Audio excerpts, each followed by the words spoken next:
Suck.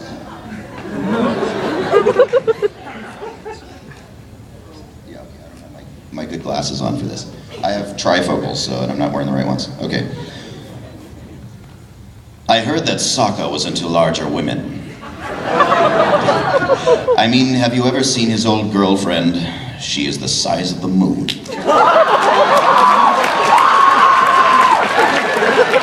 So evil.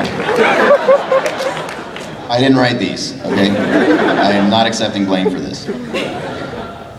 A lot of people have been asking me why I am pushing this equalist thing so hard. And I tell them, a man's gotta do what a man's gotta do. And by the way, I'm on a boat. That was awful. That was awful. Wow. Hi, Steve. Hi. I wanted to ask, with all these people here, like we're here pretty much worshiping you on Sunday, what keeps you grounded? Oh, don't go there. I'm sorry, God. I'm still worshiping you. What keeps you humbled and what keeps you to be such a cool guy with everything that goes on for you? I have people around me that love me and know that I fart and burp. And my partner, Trina, was here yesterday, and I was saying that she's the one who really keeps me grounded because she sees me in my day-to-day when I'm stressing and doing all the normal things that everybody does in their normal life. So when I come home from here with my big fat ego, she'll say, "Great, welcome home, now clean up the dog crap in the backyard." And it kind of, everything shrinks all at once and puckers up, and I come back to normal. But I think that's really important for anybody who does anything in media, whether it's music or film or anything in media where you start to get some level of fame, that you surround yourself with people who love you and know you for who you are and who you were before all of this happened. And that really helps me to keep grounded. And I have my son Jeremy is here with me, and Jared, stand up, Jared.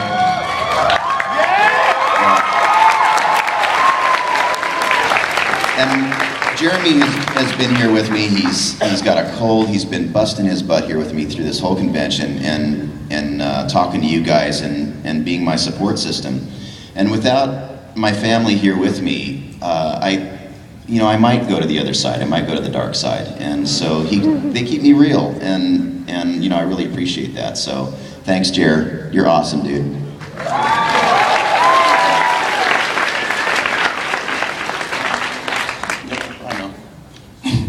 Hi, Steve. Hi. My question isn't for you. Everyone, at the count of 3, let's give this man a thank you. 3, 2, 1. Thank you! I was about to say, let's jam. Thank you for that. Thank you for the thank you. Hi, Steve. Hey. One of my favorite shows growing up was Digimon, and Digimon had a lot of emotional moments. Can you recall any from the seasons you did? Blackboard Greymon. Blackboard Greymon. The most emotional, I don't remember any particular scenes necessarily, but I remember there was so much emotion and sensitivity between Kiyomon and Chikachomon in particular. The love between them and how sweet and innocent that was something so different from all the cruel, evil monsters that I had been playing prior to that. And also, I love JP. JP was really awesome. Do you guys remember JP? Yeah! Yeah, I identified very strongly with JP because I was an overweight kid who sort of felt like he was on the fringes in school. I was the last one picked for softball, that kind of thing. So, I always felt like the odd man out. And in anime, I think one of the beautiful things about anime and the beautiful thing about AX and this whole community, this worldwide community, is that no matter what we look like, no matter what we're into, here we find acceptance, we find friends, we find people that are into what we're into, and people that don't judge us for who we are. And so, for me personally and professionally, that was a profound moment playing JP.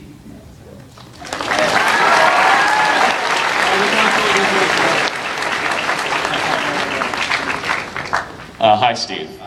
So I know that you're really well known for all your like badass roles like Zabuza and Orochimaru and Spike, but then how does it feel to do characters like Leon or much, you know?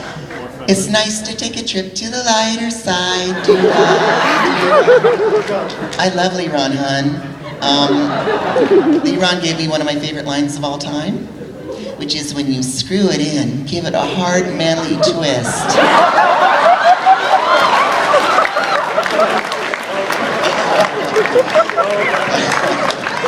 Coming off the heels of doing something like Wolverine, where I'm tearing people's heads off, you know, and stabbing people's guts, it's so many levels of awesome, I can't even tell you.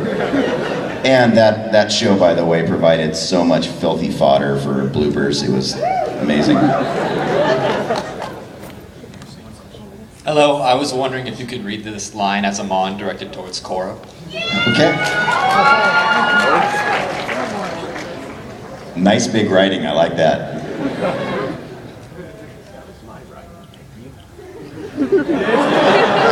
Okay. If you want to beat me and save your precious friends, then the only thing you need to do is beat me in a game of basketball.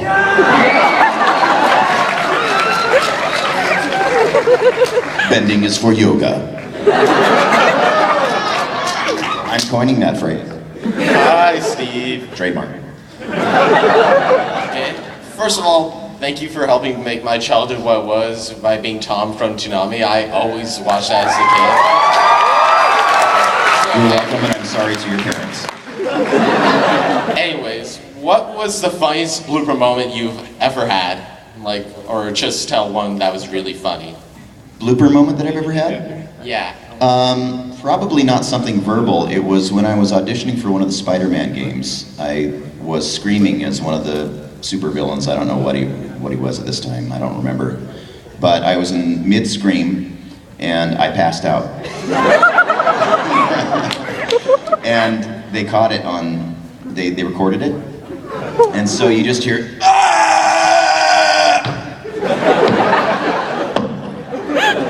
and then the next thing you hear is the door opening, the director and the engineer coming in. Are you all right? And you just hear me waking up, and I'm going, I think I almost just fainted.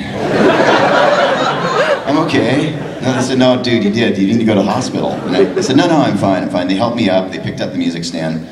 And I recorded like 3 more characters, and I booked the job. Not that character, but a few of them. But the worst thing that happened was about 2 or 3 months later, I'm in another studio with another director on another show, and the director plays the reel for me. That sounds, these guys are passing it around all over town. Thank you. Thank you.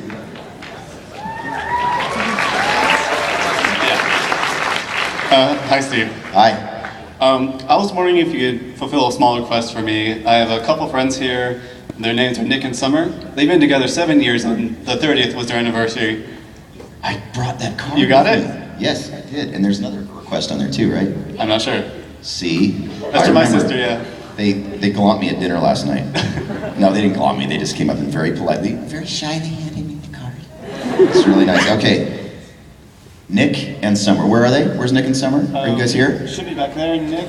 Nick and Summer, happy anniversary. 7 years, right? 7 years. And I was told to say, you're awesome. And the other thing I was asked to say, happy belated friggin' birthday, Dylan. Now kill some freak bags! Is that right? Okay.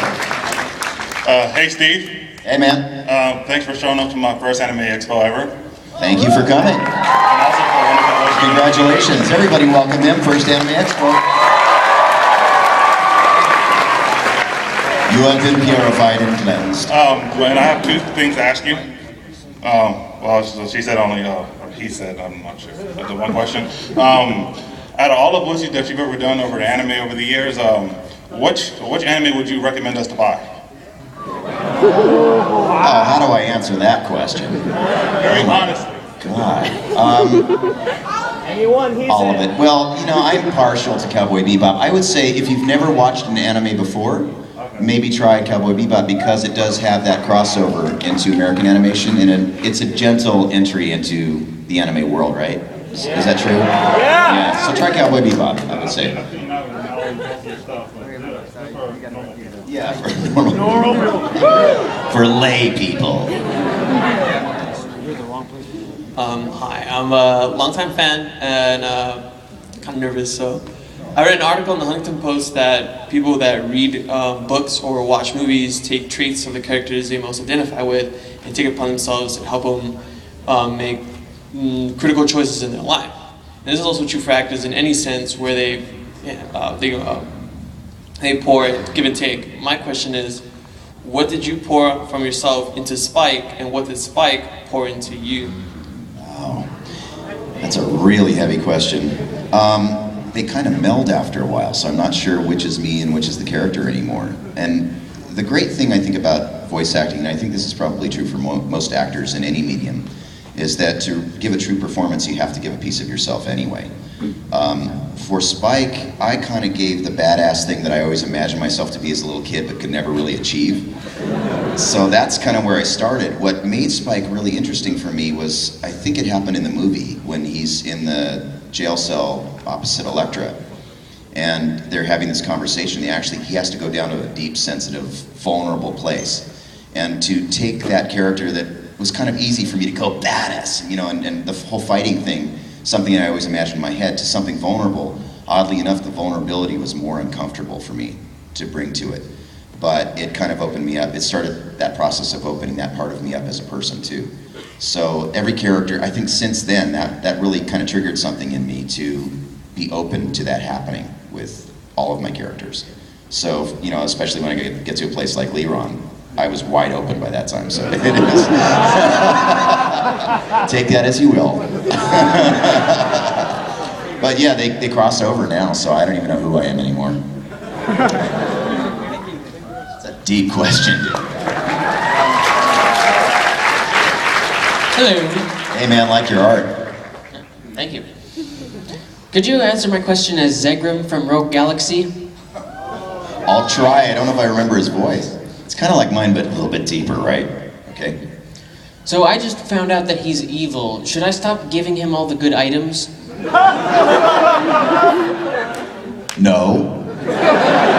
He's evil. Duh. Wow, you looked really unsatisfied with that answer. I'm sorry.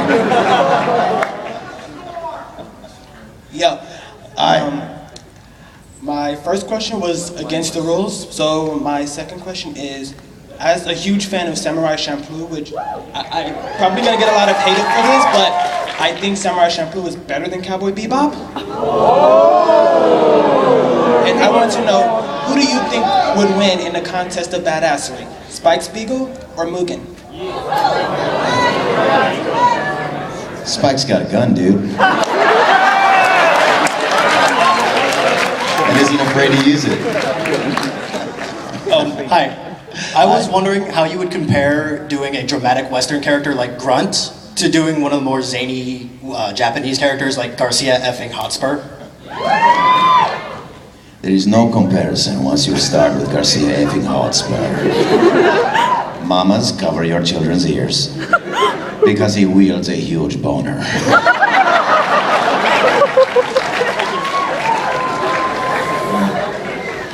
All right, Steve, I was wondering, do you have any requests for lines that you're just sick of saying over and over again? And if not, I have one. Give it to me, baby. Could you please say, "You take too long to take a shit"? Can I say that here? I guess you already broke them all, right? All right, get the censors ready. You know what? I think I have that written down. I think I have the whole speech written down. There's something in there. Let me see if I have that. Hold on.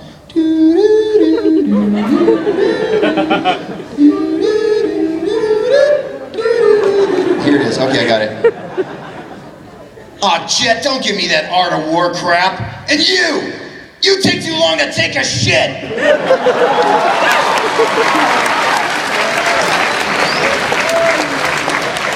I'm sorry, censors.